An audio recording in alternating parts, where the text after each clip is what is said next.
All right, so I'm gonna walk you through the things I like to teach my dog before I start teaching a more formal fetch. And a few things just right off the bat to help you with teaching your dog. I highly recommend making them work for their food. At the beginning of the day, measure out your dog's rations in a Ziploc bag. This is just a little feed bag I'm using right now. And then throughout the day, if you could do it 3 times, 5-minute sessions, your dog's going to make a lot of progress. And then rather than feeding your dog in a bowl and then later on trying to train it with treats, we don't want fat dogs. So keep your dog healthy and why not make them earn their keep with the food you were already planning on feeding them anyway. Also, that establishes leadership. They're being fed from your hands, so it reduces the risk of resource guarding. It's just a great method. Your commands are going to be whatever you teach your dog because they're going to speak the language you teach them. So I would recommend using no bigger than 2-word commands. 1 word's the best. The things I'm going to be teaching are a trained recall. I use the word here, sit, down, place, heel, and then later on we're going to teach a fetch. With my other dogs, unfortunately, I didn't know as much then as I know now, and my fetch command is bring it. If I could do it all over again, I would use the word fetch. But essentially, pick out your commands, write them down, stick to them. When we give a command, we say it 1 time.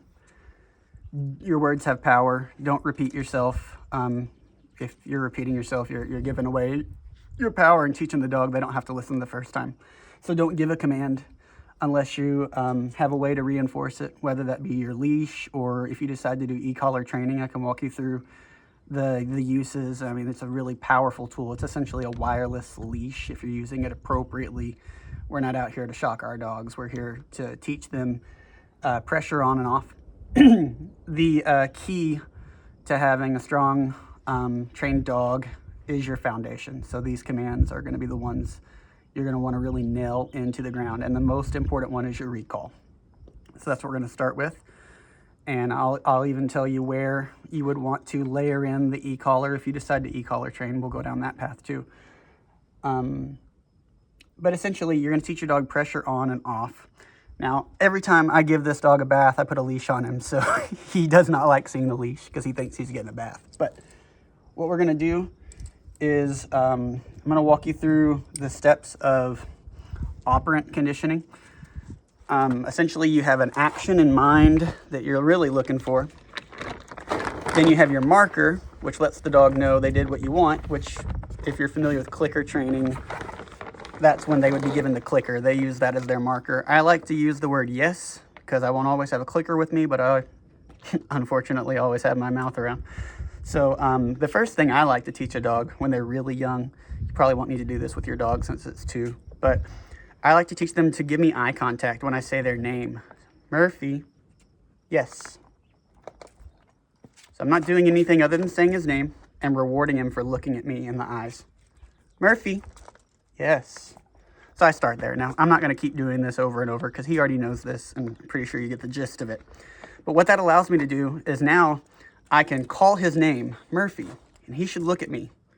And then I can give whatever various command I want to give, whether that's sit or down or whatever. But see, I've got his full attention, obviously. I've got some treats. Murph, yes. And that's how you start with operant conditioning. And once your dog is displaying the behavior that you want, that's when you're going to start.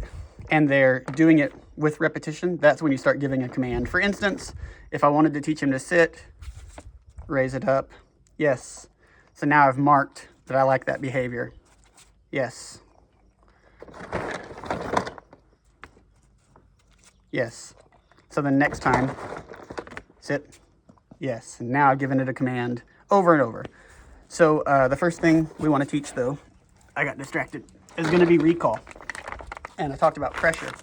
So you want to have a dog, pretend he doesn't know what sit is. He's a good boy and he wants to work because he knows we're working. But sit. Just imagine that dog is out in the yard somewhere. And then what I'm going to do, no sir, Murphy, sit. Imagine he's out in the yard somewhere. I'm gonna say his name. I would say Murphy, and when he looked at me, this is the one command you're actually gonna say the word before you ask them to come. I'm sorry if that doesn't make sense, but you'd say here. And if they don't come immediately, you're gonna start pulling on this lead until you get them walking toward you. And the moment they're voluntarily walking toward you, stop applying that pressure.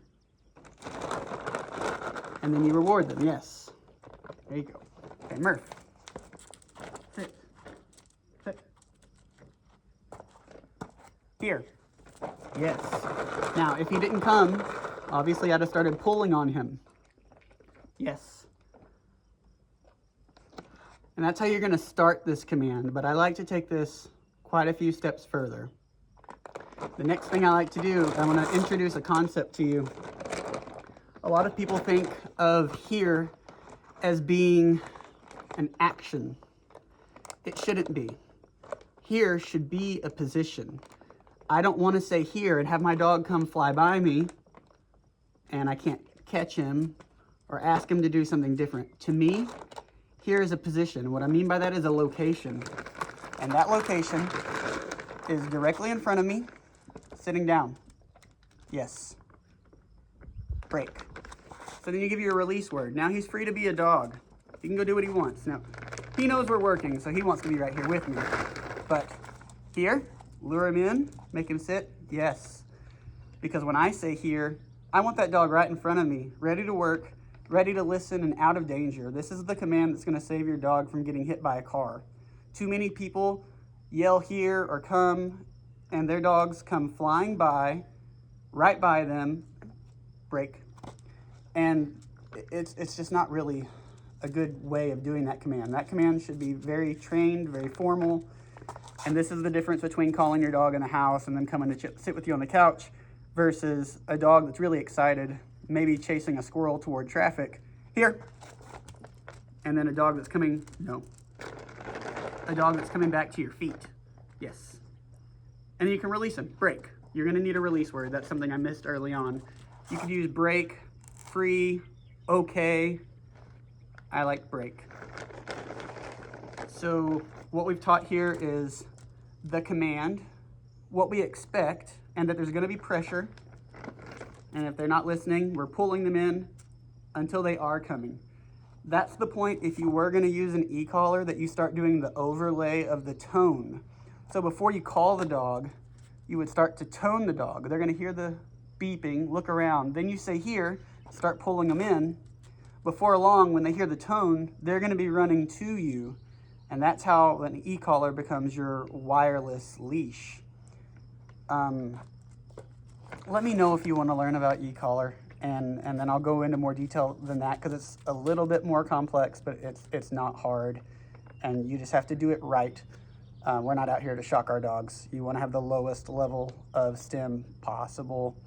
And they can feel things a lot better than we can. So it's really low level. It's more like a, hey, pay attention kind of thing. It's not, you're not having them ride the lightning. That's not what it's all about. But essentially, training your recall is your foundation, and it's gonna start there. And that's gonna teach a lot of good things. That's gonna start your dog understanding what training looks like, understanding how to get a reward, how to turn off pressure. These are all things we need your dog to know to move on to later steps.